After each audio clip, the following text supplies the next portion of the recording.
It's Andy here again, and tonight I am going to go into Situation Saturdays. So, as I explained last week, Situation Saturdays is basically our book club, Eat.Drink.Read, pulling out a book that we had read in the past, and it is a book that we felt was most relatable to us at any given point in time, or it just stuck with us.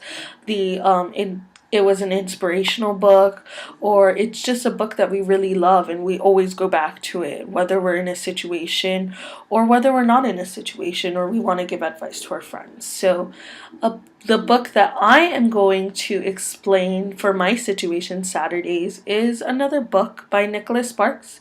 It is called Safe Haven.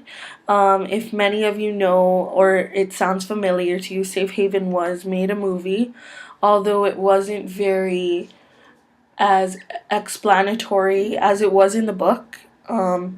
It was a book that just stuck with me, and the lessons of love and loss and comfort and feeling like people are there for you is what stuck with me. So, Safe Haven is basically a book about a lady named Katie who decides to relocate to Southport, which is a place that wasn't very known to her. She didn't really know where it was, who lived there. She didn't know the community, and although it was a small community, she felt at home there. And she was running away from her past. It was a dark past with somebody that she loved dearly and somebody who was continuously hurting her.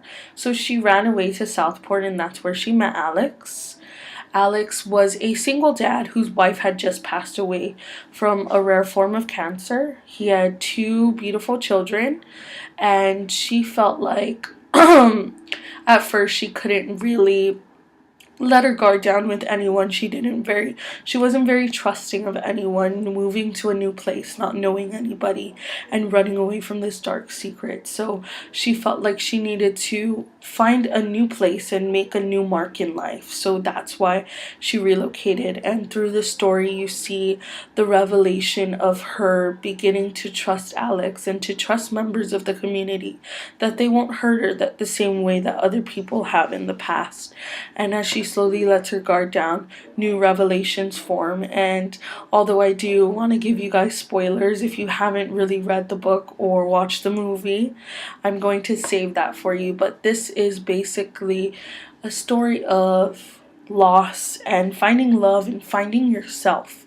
It's more about self dependence, finding yourself and finding the person you are meant to be in this world. And for Katie, it was moving to a small town and seeing that she can trust people even though in the past she couldn't. So I felt like this book spoke volumes to me. It helped me go through um, um, a point in time where I felt like I needed to find myself, and maybe people in my life weren't there for me at every point in time, but you find yourself and you find the people who are meant to stick in your life. And that's why I felt like Safe Haven had to be my Situation Saturdays, because at a very small point in time I didn't go through things that Katie went through in the book. I've never been in a situation where someone I loved extremely loved so much was hurting me. I've never been through that. Um, but I have been through a point in time where different people in my life, people I trusted, were hurting me. So I felt like I needed to read this book, and I reread it through every situation I've gone through, much like that. And it's helped me realize that finding yourself is more important than making relationships work that aren't meant to work. So I felt like Safe Haven was the book for me, and I feel like it can be the book for everyone. And although people think that all Nicholas Sparks books are just about love and people dying, it's more about different lessons in life, and it's more about relating to these stories and even feeling like that you're that person, you're that character. So I felt like Safe Haven was my Situation Saturday. And if you read the book or watched the movie, go ahead and comment down below and tell us what you thought about it. Or if you have any book that you felt was very relatable to any situation you've been through and you want to use that as your Situation Saturdays, go ahead and comment down below and share your thoughts with us. And until next time, guys, I'm Andy, and this is my Situation Saturday. Bye.